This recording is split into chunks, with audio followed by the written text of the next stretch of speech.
So guys, जैसा कि हमने पिछले एपिसोड में देखा कि एल्डर हे किंग की पावर से सभी एल्डर पर तेज दबाव पड़ रहा था। कोई भी अपनी जगह से हिल नहीं पा रहा होता। जियो फेंग ने उनके खिलाफ बोलने की कोशिश की, पर उन्होंने सिर्फ अपने प्रेशर से ही उसे घायल कर दिया था और उन्हें वार्न किया था कि वो एशियन वॉइड क्लेन से दूर रहे, वरना उन जिंगूरों के लिए अच्छा नहीं होगा। साथ ही उन्होंने जीएन के कहने पर ओल्ड गोस्ट पर भी अटैक किया, जिससे वो भी बुरी तरह से घायल हो गया। फिर वो सभी वहाँ से निकल गए थे। एल्डर जुआन काफी निराश था क्योंकि इस ट्रिप में उसके हाथ कुछ नहीं लगा, पर उसने फेंग किंगर को 9 नेदर अर्थ पाइथन क्लेन के लोगों को जियोयान के बारे में बताने को कहा था कि उसके पास वो मिस्टीरियस पर्सन है जिसने उनके एल्डर को गायब किया। वही है किंग ने जियो जुआन का जिक्र किया था। जियोयान उनसे पूछता है कि सीनियर, क्या आप मुझे मेरे एंसेस्टर जियो जुआन के बारे में विस्तार से बता सकते हो? हे किंग कहते हैं कि मुझे तुम्हें ज्यादा कुछ बताने की जरूरत नहीं, वक्त आने पर तुम्हें खुद ही उनके बारे में पता चल जाएगा। और जियन से कहते हैं कि लिटिल गर्ल, अब तुम्हें मेरे साथ ड्रैगन आइलैंड पर लौटना होगा। जियन अपना मुंह फेर लेती है और कहती है कि मैं वापस नहीं जाऊंगी, वो जगह बिल्कुल भी मजेदार नहीं, ना ही वहाँ कोई मजा है। एल्डर हे किंग कहते हैं कि सीनियर एल्डर का आदेश है, इसीलिए मुझे तुम्हें साथ लेकर चलना ही होगा। मैं इस मामले में कुछ नहीं कर सकता।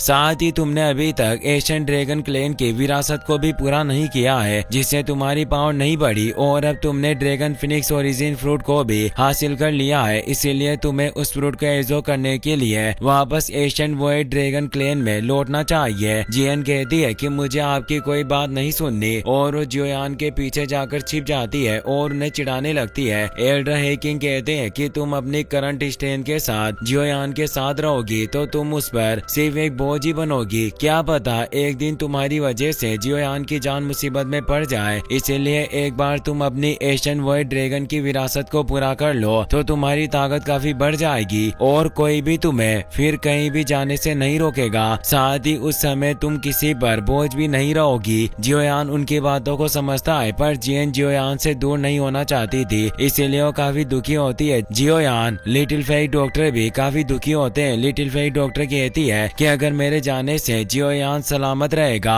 तो मैं आपके साथ ड्रैगन आइलैंड पर चलने को तैयार हूँ। लिटिल फेई डॉक्टर उसके पास आती है और कहती है कि जियन तुम्हें कठिन अभ्यास करना होगा जिससे तुम स्ट्रॉन्ग बन पाओगी। जियोयान भी पिल की एक बोतल को बाहर निकालता है और उसे पिल देते हुए कहता है कि तुम पहले इन्हें खा लेना, उसके बाद ही तुम अपनी ड्रैगन क्लेन की विरासत को प्राप्त करना। मैं तुम्हारे लिए और पिल्स को रिफाइन करूंगा ताकि बाद में तुम उन पिल्स को खा पाओ। जियन उन पिल्स को ले लेती है, पर वो अभी भी काफी दुखी थी। वो कहती है कि तुम सभी मेरी फैमिली हो और मैं तुमसे दूर नहीं होना चाहती। लिटिल फेई डॉक्टर बताती है कि जैसे ही तुम अपनी ड्रैगन क्लेन की विरासत को खत्म कर लोगी तब तुम हमें ढूंढने आना। जियन उसकी बात समझ जाती है और वो उदास हुई जाने लगती है। उसकी आंखों में आंसू थे, पर वो नहीं चाहती कि उसके दोस्त भी दुखी हो, इसलिए वो आंसू पहुंचकर उनसे कहती है कि तुम सभी को भी कड़ी मेहनत करनी होगी, क्योंकि कहीं ऐसा ना हो कि मैं तुम सभी से आगे निकल जाऊं। जियोयान इससे मुस्कुराने लगता है क्योंकि जियन का यही अंदाज तो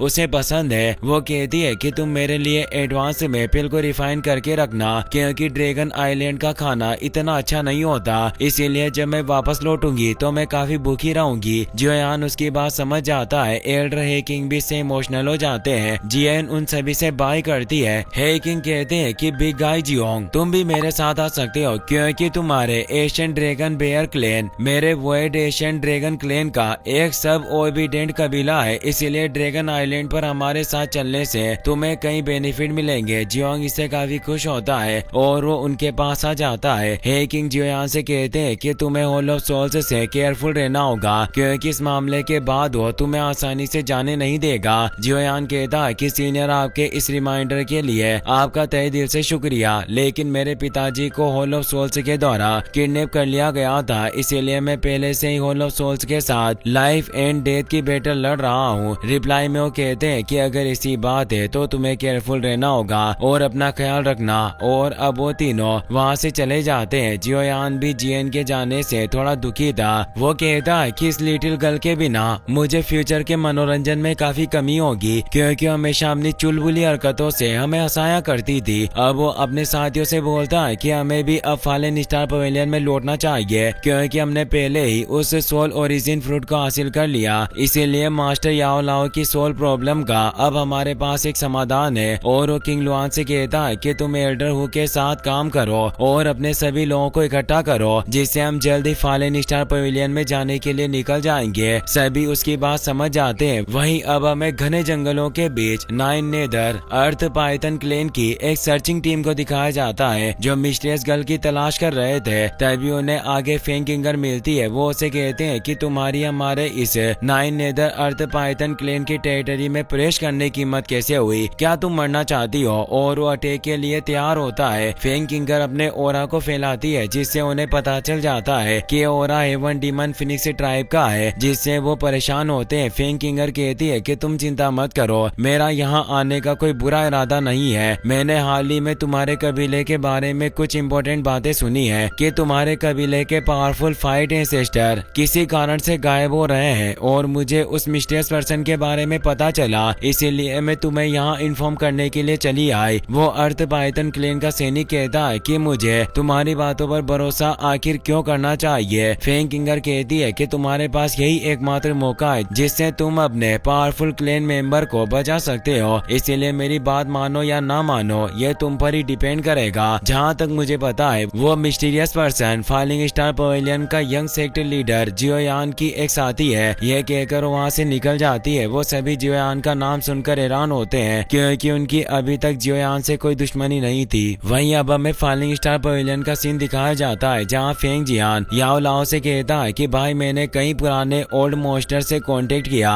जिनके साथ हमारे अच्छे रिलेशनशिप है। वो सभी सहमत हो चुके हैं। एक बार तुम अपनी पीक पावर को रिस्टोर कर लो तो वो सभी फॉलिंग स्टार पवेलियन के गेस्ट एल्डर के रूप में शामिल हो जाएंगे। याओ लाओ कहते हैं कि अगर मैं अपनी पीक पावर को रिस्टोर कर सका तो हमारे फॉलिंग स्टार पवेलियन में होलो सोल्स का सामना करने की शक्ति होगी। इस तरह मैं उन्हें सुरक्षा की गारंटी दे सकता हूँ और सभी एल्डर हमारे साथ शामिल हो जाएंगे। फेंग जियान कहते हैं कि जियोयान और उसके साथी कई समय से बिस्ट डोमेन में है, वो जल्दी आने वाले होंगे। मैं इसी बात को लेकर उत्सुक हूँ कि उन्होंने सोल ओरिजिन फ्रूट हासिल किया या नहीं। ऐसा सुना गया है कि इस बार प्राचीन खंडरों में कई सारे स्ट्रॉन्ग मेंबर आए थे जिसमें वो होलो सोल्स के लोग शामिल थे। याओ लाओ कहते हैं कि तुम चिंता मत करो, सब कुछ ठीक होगा। तभी उन्हें जियोयान के ओरा का एहसास होता है जिससे वो खुश होते हैं कि वो वापस लौट आया और वो बाहर आ जाते हैं। बाहर फॉलन स्टार पवेलियन के डिसिबल भी शिप को देखकर खुश हो रहे थे। वो कहते हैं कि यंग पवेलियन मास्टर वापस लौट आए। जियोयान भी किंग लिन और अपने सभी दोस्तों के साथ अपने मास्टर के पास आने लगता है। याओ लाओ कहते हैं कि फाइनली जियोयान सही सलामत वापस लौट आया। वाकई काफी खुशी की बात है। जियोयान अपने मास्टर के पास आ जाता है। वो उन्हें और एल्डर फेंग जियान को रेस्पेक्ट देता है। याओ लाओ से पूछते हैं कि क्या तुम ठीक हो? जियोयान कहता है कि सब कुछ ठीक है, मैं अपने मिशन में फेल नहीं हुआ, मुझे सोल ओरिजिन फ्रूट मिल चुका है। फेंग जियान कहते हैं कि लड़के काफी अच्छा हुआ।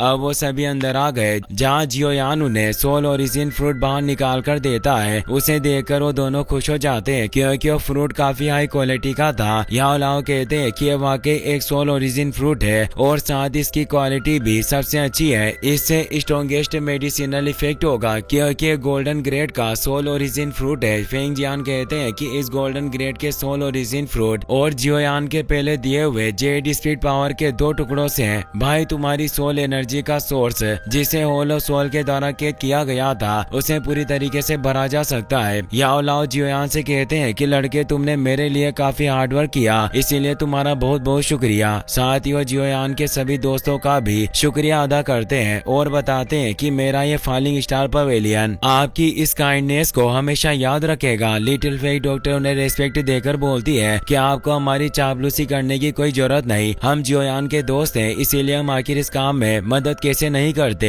एल्डर तियानुओ भी कहते हैं कि ऐसी एक छोटी सी समस्या थी। याओ लाओ बोलते हैं कि जियोयान वाकई काफी भाग्यशाली है जो उसके पास आप जैसे दोस्त हैं। मैं भी इससे काफी ज्यादा खुश हूँ। और जियोयान से कहते हैं कि अगर उस वक्त तुम्हारे पिता को पता होता कि ये छोटा लड़का आगे चलकर एक इतना पावरफुल व्यक्ति बन जाएगा तो निश्चित रूप से उन्हें तुम पर नाज होता। जियोयान को भी अपने डेट की याद आने लगती है। साथ ही उसे ऑल ऑफ सोल्स पर गुस्सा भी आता है कि उनकी वजह से उसके पिता को बहुत दर्द झेलना पड़ रहा है। वो याओ लाओ से पूछता है कि मास्टर क्या आप जानते हैं कि मेरे पिता को ऑल ऑफ सोल्स के सेंट्रल प्लेन्स की कौन सी ब्रांच में रखा हुआ है? याओ लाओ निराश हुए कहते हैं कि उन्हें सेंट्रल प्लेन्स की किसी भी ब्रांच में नहीं रखा गया, वो किसी दूसरी जगह पर है। जियोयान भी दुखी होता है। याओ लाओ बताते हैं हैं कि हॉल ऑफ सोल्स की फाउंडेशन और ताकत इतनी ज्यादा सिंपल नहीं है जिसे सतह से देखा जा सके। ये हॉल ऑफ सोल्स जितना ऊपर से दिखता है उससे ज्यादा इसकी जड़ें जमीन से मजबूत है। जियोयान पूछता है कि मास्टर आप कहना क्या चाहते हो, हॉल ऑफ सोल्स के पीछे क्या और दूसरी शक्तियां भी मौजूद है? याओ लाओ हमें जवाब देते हुए बताते हैं कि हॉल ऑफ सोल्स शुरू से ही काफी विशाल और मिस्टीरियस रहा है। मुझे जहाँ तक लगता है कि इस मिस्टीरियस हॉल ऑफ सोल्स के पीछे पावरफुल सोल कबीले का भी हाथ है। जियोयान कहता है कि क्या वो सोल क्लेन एक एशियन क्लेन के लेवल का हो सकता है जिसे प्राचीन काल से विरासत मिली हो? तो हमें जवाब देते हैं। जियोयान जोश के साथ कहता है कि इससे कोई फर्क नहीं पड़ता कि हॉल ऑफ सोल्स कितना भी मजबूत हो, मैं अपने पिता को जरूर बचा कर रहूंगा।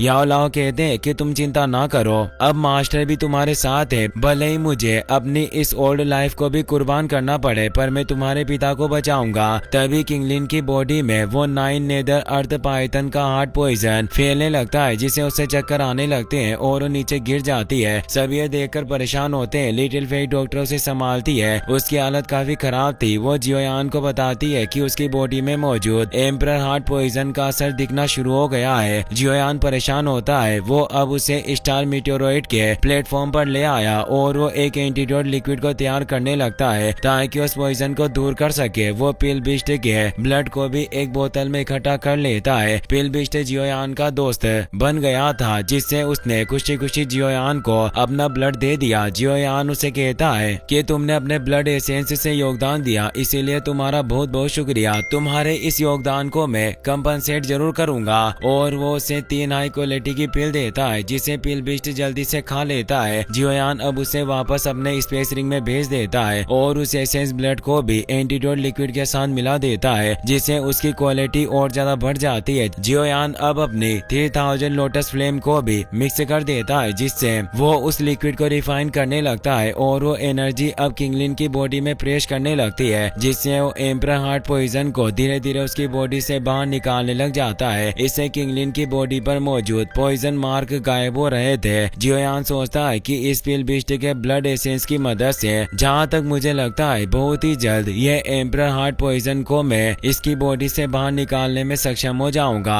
हार्ट पॉइजन के बाहर निकालने से किंगलिन को भी दर्द हो रहा था। जियोयान दिन रात उस पॉइजन को बाहर निकालने में लगा हुआ होता है। वो कई सारे एंटीटॉक्सिन इंग्रेडिएंट को भी 3000 बर्निंग फ्लेम से उस लिक्विड में मिलाने लगता है जिससे वो किंगलिन की बॉडी में मौजूद काफी सारा जहर अब उसके मुंह से बाहर आने लगता है। जियोयान कहता है कि ऐसा लग रहा है कि अब उसकी बॉडी में काफी कम हार्ट पॉइजन बचा है, इसीलिए अब इस पॉइजन को पूरी तरीके से खत्म करने के लिए मुझे अपने लास्ट स्टेप को उठाना होगा। और वो अपनी 3000 लोटस फ्लेम को एक्टिवेट करके उसकी बॉडी से पॉइजन को पूरी तरीके से निकालने लगता है। पर तभी किंगलिन का फाइट स्पीड हो रहा एक्टिवेट हो जाता है जो उसकी बॉडी को कवर कर लेता है। तभी वो तेज दर्द से कराहने लगती है। काफी तेज एनर्जी वहाँ चारों तरफ फैल जाती है। जियोयान भी इससे दूर हो जाता है। तभी उसकी बॉडी में मौजूद पॉइजन से 9 नेदर पाइथन उसकी बॉडी के पीछे दिखाई देता है। जियोयान भी इससे घबरा गया। इसी के साथ ये एपिसोड यहीं पर खत्म हो जाता है।